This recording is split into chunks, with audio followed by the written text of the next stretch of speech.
Study classes बनावाड़ी में आप सबका एक बार फिर हार्दिक स्वागत है। आज हम 10th क्लास के मैथ का टॉपिक लेके आए हैं रियल नंबर। जो पहला ही चैप्टर है रियल नंबर से रिलेटेड सारा बेसिक विद्यार्थियों हम पहले 3 वीडियो में कर चुके हैं और आज हम सीधा सिलेबस की बात करेंगे, सब्जेक्ट की बात करेंगे। तो इस 10th क्लास के सब्जेक्ट का सिलेबस यूक्लिड डिवीजन एल्गोरिथम से HCF निकालना है। जैसे UCLID Euclid division lemma LEMME। तो इससे HCF निकालना बड़ा ही आसान है। क्या करेंगे हम कि हमें 2 नंबर दिए होंगे, जैसे हमने छोटी क्लास में भी पढ़ा था। फॉर एग्जांपल मान लीजिए आपको 45 और 60 दे दिया, इनका HCF निकालना है। तो हम क्या करते थे 4th 5th क्लास में, एक नंबर बड़ा होता था एक छोटा, इसके अंदर ये बड़ा नंबर है, बड़े नंबर को छोटे नंबर से डिवाइड करते थे। जैसे 45 बन जा 45, फिर इसमें से सब्ट्रैक्ट किया 15 आएगा, फिर हम यहाँ 45 उतारते थे, 15 3 जा 45, और जहाँ पे ये रिमाइंडर 0 आ जाता था वहां पे ये हमारा HCF था। सेम ये हमारा यूक्लिड डिवीजन लेमा के अंदर होगा। हम लिखेंगे कैसे इसको, जैसे पहला स्टेप हमारा ये होता है dividend, DIVIDEND, dividend equal to divisor into quotient plus remainder. तो यहाँ पे क्या होगा हमारा, जैसे डिवाइडेंड दिया हुआ है 60, ये डिवाइडेंड होता है। डिवाइजर आपका 45 इंटू क्वोशिएंट होगा 1 प्लस का 15। फिर दूसरी बात, फिर हमारा ये क्या होगा dividend 45 equal to 15 into 3 plus का रिमाइंडर होगा 0। जहां भी रिमाइंडर 0 होगा ना वो हमारा HCF होगा, ये HCF होगा। यानी जब भी हमें यूक्लिड डिवीजन एल्गोरिथम से 2 नंबर का HCF निकालने के लिए कहेगा तो हमारा सिर्फ ये प्रोसीजर होगा।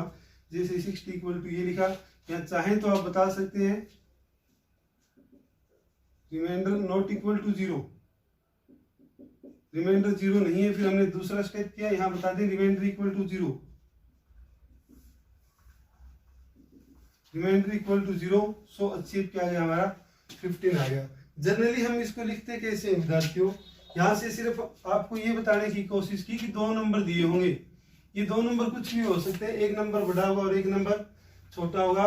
बड़े नंबर को छोटे से डिवाइड करेंगे, जो रिमाइंडर रहेगा फिर दोबारा उस रिमाइंडर से जो पहले आपका डिवाइजर था उसको डिवाइड करेंगे। ऐसा तब तक करते रहेंगे जब तक रिमाइंडर 0 ना आ जाए। रिमाइंडर 0 आने के बाद ये HCF होगा। जनरली हम यूक्लिड डिवीजन लेमा को कैसे शो करते हैं, जैसे आपको 2 नंबर दिया हुआ है यूक्लिड डिवीजन लेमा में क्या करेंगे विद्यार्थियों, हम 2 नंबर दिया होगा हमें A और B। जैसे पहले 45 और 60 दिया था, इसी तरह से एक A और एक B है। A इसके अंदर बड़ा है और B इसके अंदर क्या है छोटा है। तो हम क्या करते हैं A को B से डिवाइड करेंगे, तो यहाँ कुछ ना कुछ तो आएगा ना हमारा क्वोशिएंट, जिसको हम Q से डिनोट कर देते हैं। डिवाइड देने के बाद यहाँ कुछ ना कुछ आपका रिमाइंडर आएगा जिसको हम R से शो कर देते हैं।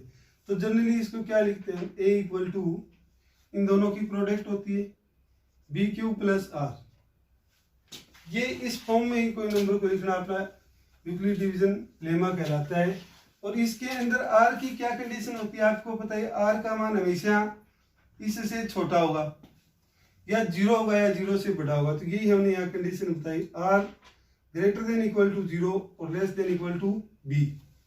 और ऐसा हम यूक्लिड डिवीजन एल्गोरिथम से HCF निकालने के लिए करेंगे 2 नंबर का।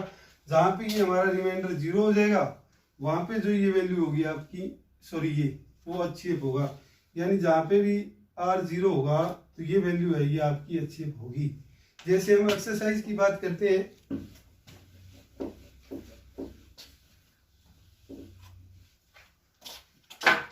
एक्सरसाइज के अंदर हमें दिया हुआ है जैसे दो नंबर दे दिए 135 एंड 225, पहला पार्ट। और एक पार्ट और ले लेते हैं विद्यार्थियों जो काफी बार पेपर में आया है, 196 एंड 38,220।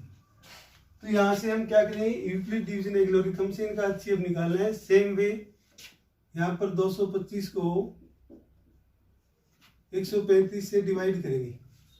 जैसे ये 1 पे जाएगा 135 सब्ट्रैक्ट किया 0 9, फिर हमने 135 उतारा यहाँ पे, फिर ये 1 पे जाएगा 90 5 4 और ये 90 45 2 जा 90, यानी ये आपका रिमाइंडर 0 आ गया।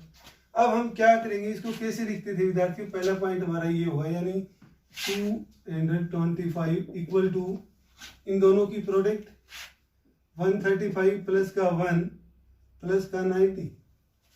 यहाँ पे हमारा रिमाइंडर 0 नहीं आया, तो बताना चाहिए तो बता दें, रिमाइंडर नॉट इक्वल टू 0। सो फिर क्या होगा, दूसरे स्टेप में फिर यही प्रोसीजर करेंगे, 135 इक्वल टू इन दोनों की प्रोडक्ट प्लस का ये 135 इक्वल टू 90 इंटू 1 प्लस का 45। यहाँ फिर रिमाइंडर 0 नहीं आया, रिमाइंडर नॉट इक्वल टू 0। सो फिर हम क्या करेंगे, अगला स्टेप लिखेंगे। आगे हम क्या करेंगे विद्यार्थियों, जैसे ये 90 को 45 से डिवाइड किया 2, इसका फिर दोबारा ये स्टेप लिखेंगे क्योंकि यहाँ रिमाइंडर 0 नहीं आया। तो हम 90 इक्वल टू 45 इंटू 2 प्लस का 0, और यहाँ पे हमारा क्या हुआ, रिमाइंडर इक्वल टू 0। जब ये रिमाइंडर 0 होगा सो यहाँ पे क्या हो जाएगा, HCF ऑफ जो दो नंबर दिया था 135 एंड 225 का आपका होगा 45। यानी इस फॉर्म में लिखना, ये 3-4 स्टेप लिखना, ये आपका यूक्लिड डिवीजन एल्गोरिथम कहलाता है। तो पहले सम के पार्ट है 3, पहला पार्ट हमारा पूरा हुआ, दूसरा पार्ट और करवा रहे हैं विद्यार्थियों, ये पेपर में कई बार आया है। और इसके बाद तीसरा पार्ट आप खुद ट्राई लेंगे। जैसे ये बड़ा नंबर है यहाँ पे 38 220, इसको डिवाइड किया हमने 196 से, तो 98 2 जा 38 होगा, लेकिन 2 से जब हम इसको मल्टीप्लाई करेंगे तो एक कैरी आएगी 39 हो जाएगा, इसलिए 2 पे जाएगा नहीं, ये 1 पे जाएगा 196। इसमें से ये सब्ट्रैक्ट किया 6 7 रह गया, 17 में से 9 जाएगा 8 और 2 में से गया 1, फिर हमने यहाँ 2 उतारा। अब 98 9 जब 171, यानी ये 9 पे चला जाएगा। एक बात ध्यान रखिए विद्यार्थियों, को भी आप ये 186 यहाँ रह गया, इसको 96 यहाँ उतार लो, तो ये बात जैसे क्या करते हैं विद्यार्थी, बोले ये आ गया और फिर हमने ये उतार लिया, ये आपका गलत हो जाएगा। क्यों कि ये तभी उतारेंगे जब ये पूरी संख्या डिवाइड हो जाए, और अब तक ये पूरी संख्या डिवाइड नहीं हुई है, यहाँ पे 2 बाकी है और 0 भी बाकी है, तो सबसे पहले इस पूरे नंबर को डिवाइड कीजिए। तो हमने 2 उतारा, फिर जाएगा ये 9 पे, 9 6 जा 54 5 9 9 जा 81 और 5 86 8 9 1 जा 9 और 8 17, सब्ट्रैक्ट किया 8, 15 में से 6 जाएगा 9, 0 आ जाएगा, फिर हमने उतारा 0। अब ये जाएगा 5 पे, 5 6 के 30 45 और 3 48, 5 और 4 9, तो यहाँ रिमाइंडर 0 आ गया। यहाँ आपका एक ही स्टेप होगा, 38,220 इक्वल टू 196 इंटू 195 प्लस का 0, यहाँ लिख देंगे रिमाइंडर इक्वल टू 0। जब ये रिमाइंडर 0 हो जाए आपका, तो जो ये नंबर होता है वो HCF होता है। तो यहाँ पे HCF क्या होगा आपका 196 एंड 38 220 का होगा 196। ये आपका पहला सम पूरा होता है। 3 पार्ट फिर 2 पार्ट करवाए गए हैं विद्यार्थियों, तीसरा पार्ट खुद ट्राई लेंगे। इसके बाद हम बात करते हैं प्रश्न संख्या 2 की।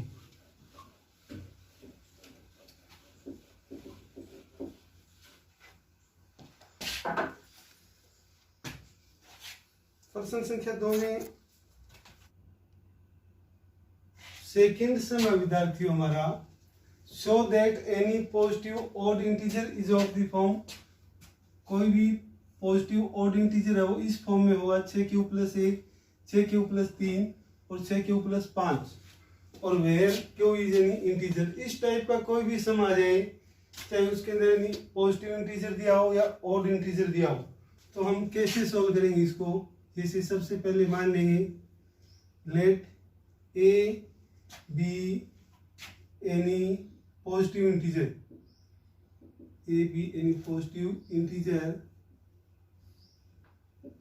और यहाँ पे एक क्या होगा, यूक्लिड डिवीजन एल्गोरिथम में लिखेंगे हम a equal to b q plus r, और यहाँ तुम्हें पता है आर का मान हमेशा b से छोटा होगा, 0 या 0 से बड़ा होगा। इतना हर बार लिखेंगे, चाहे कोई भी सम आया हो, एनी पॉजिटिव ऑड इंटीजर के, एनी पॉजिटिव इवन इंटीजर के, या square of any positive integer, cube of any positive integer, इतना हम करेंगे ही करेंगे। इसके बाद हमें प्रूफ करना है 6q + 1 3 5। तो हमने यहाँ क्या देखा कि b की जगह क्या दिया हुआ है 6, तो यहाँ पे हम b विद्यार्थियों 6 ले लेंगे, और b जब 6 ले लिया तो r का मान भी आ जाएगा हमारे पास, क्योंकि r का मान 0 या 0 से बड़ा है। r का मान 0 भी हो सकता है, 1 भी हो सकता है, 2 भी हो सकता है, 3 भी हो सकता है, 4 भी हो सकता है, और 5 भी हो सकता है, लेकिन 6 नहीं होगा, क्योंकि b हमारा 6 है, और 6 से छोटा तो 5 ही होगा। अब ये b और r का मान आप इसके अंदर पुट कर दें, ये आपको क्या मिलेगा 6q+0, यानी 6q ही आ जाएगा, 0 लिखो या ना लिखो, फिर 6q+1, 6q+3, 6q+4 और 6q+5। अब हमें पता है विद्यार्थियों 6 हमारा इवन नंबर है, 6 को किसी भी नंबर से गुणा कर दो, ये हमारा इवन नंबर ही आएगा, और इवन के अंदर यदि इवन ऐड करेंगे तो इवन आएगा, और ऑड ऐड करेंगे तो ऑड आएगा। तो 6q इवन आपका 6q+, सॉरी इसके अंदर लिखना भूल गए बच्चों, 6q+2 भी आएगा, क्योंकि ये सारी वैल्यू तो पुट करनी है आर की, 0 1 2 3 4 5, 6q+2, 6q+4, ये तो आपके इवन है, और जो रह गए वो ऑड है। तो यहाँ हम लिख देंगे इवन इंटीजर आ गया हमारा 6q, 6q+2 और 6q+4। ऑड इंटीजर की बात करें तो जो रह गया वो 6q+1, 6q+3 और 6q+5। अब कई विद्यार्थी सोच रहे होंगे भी ऑड की बात थी, इवन क्यों किया गया। बच्चों को जरूरी नहीं है ऑड आए, इवन भी आ सकता है, इवन आएगा तो ये होगा, और जब कोई भी इंटीजर लिया है तो उसके अंदर इवन भी होगा, ऑड भी होगा। हमने अलग अलग प्रूफ किया, ऑड करना था हमें इस फॉर्म में प्रूफ, और देखिए हमारा ऑड इसी फॉर्म में आया है।